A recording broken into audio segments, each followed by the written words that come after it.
I'm James Lynch, and this is my stock report for UFC Vegas 116, taking a look at the biggest winners and losers from the event. And this was an easy one. Biggest stock riser on this card has got to be Aljamain Sterling. Dominant win over Eustace Alal, 36 years old. Sterling still got it. This was one of the best fights I've seen from Sterling in quite some time. I know he had a pretty good performance against Movsar Evloev, but he really looked like vintage Aldo in this fight. Aljo, I should say. 6 takedowns in the fight. You can look at the stats here. 6 of 11. Outlanded him in strikes. Total strikes was a huge difference here, 220 to 61. He just shut out one of the best prospects at 145 and did so in impressive fashion here. You can see the red is Sterling here, so first round for sure. Second round, he edged him out. Actually, second round was about the same as far as the strikes go.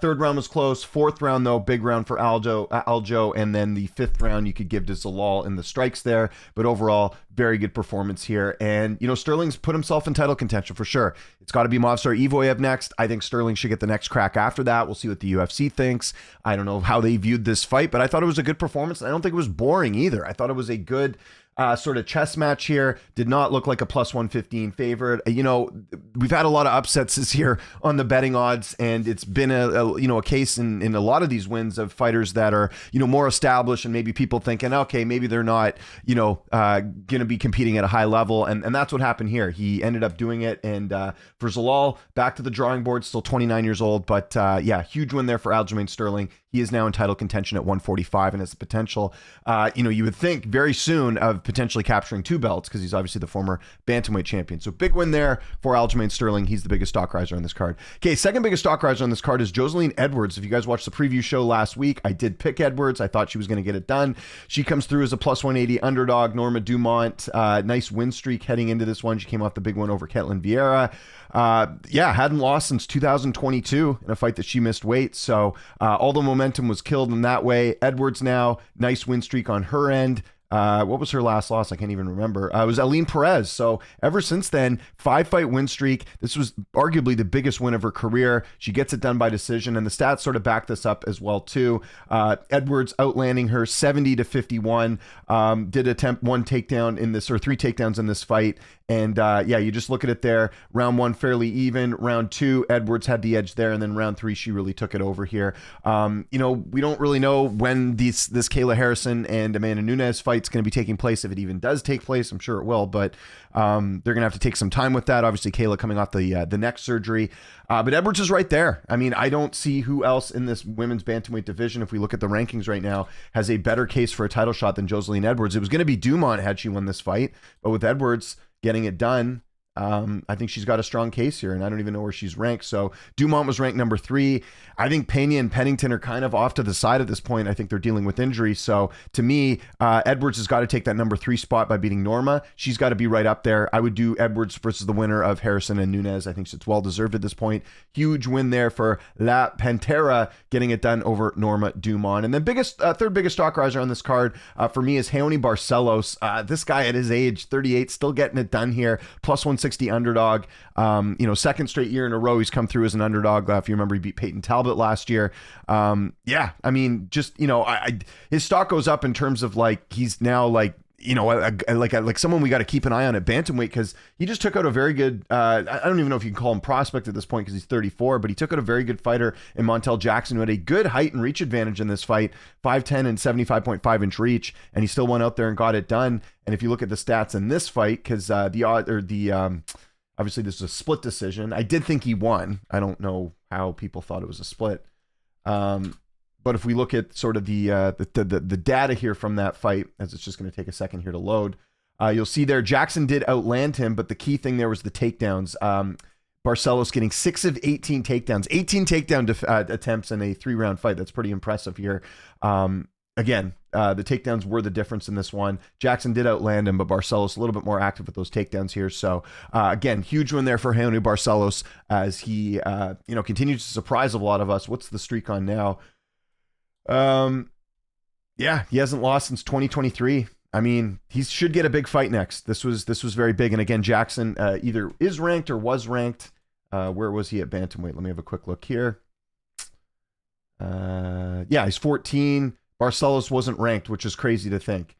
Like, he should be ahead of some of these guys here. So big win there for him. Yeah, Peyton Talbot's 11 and Barcelos beat him last year. He should definitely be in the rankings now. So that's my thoughts. Quick honorable mention for Stock Riser here has to be Ryan Spann. Another fight that I saw a lot of people on the other side saying Spann's going to get submitted. That's the thing with Spann. Either he's going to lose, make a mistake later in the fight and get finished, or lose a decision, or he wins in the first round. In this case, it was a second round finish, but one of the highlights of the night, huge underdog, well, not huge, but slight underdog in this fight. And he gets the finish here on Buchetta, who I wasn't that impressed with. And I felt like this was a good spot to take Spann. And sure enough, he gets knocked out here. He is now winless in the UFC so far. I don't think anyone had that on their bingo card when he signed with the UFC. He's 36 now. That's a tough loss for him there. Ryan Spann, big stock riser here, getting it done over Buchetta. Okay, let's get to our stock droppers. This one's kind of obvious here. Eustace Lalal's got to be the biggest stock dropper on this card. It's just the fact that, he had this huge opportunity, had all this momentum, huge win streak since coming back to the UFC. He hadn't lost. I mean, his last loss was back in 2021. And it was the fact that this fight wasn't competitive. It looked like Zalal was not ready for that next level. And that was a question. It really was. And I even said in my breakdown, I said, this bet is a potential bet, meaning I am betting on his potential that he's going to rise to the occasion and look good in this fight. And Sterling made him look like he isn't a contender. And I think Zalal does still beat a lot of featherweights in this division, but I don't think he's there yet in that contender spot. I don't know what the answer is. I think some changes have got to be made, but Sterling just showed that like he's in title contention, Zalal isn't. So Zalal's got to go back to the drawing board here. The good news for him is, like I said, he's 29. He's got lots of time to figure this out.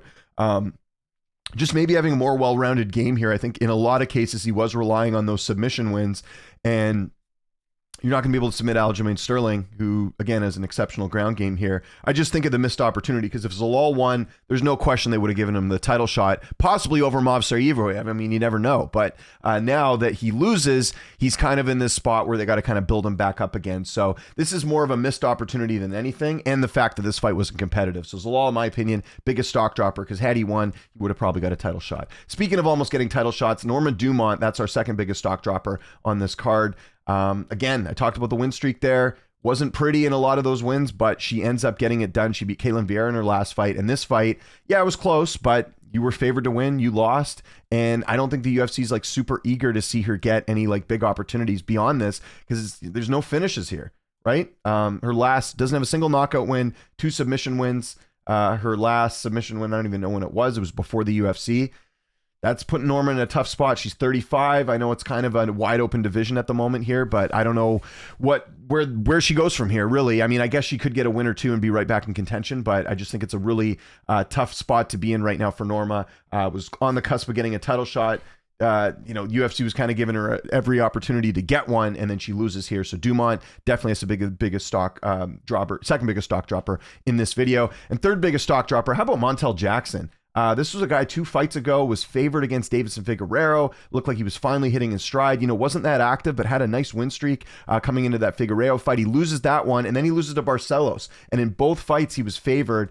I just think Montel Jackson is what he is. I think he's a good fighter, but I don't think he's someone that's going to be any sort of threat at 135. I think he belongs in the rankings, but I think we're at the point now where I'm curious to see some of these lower level guys, see if they can beat him.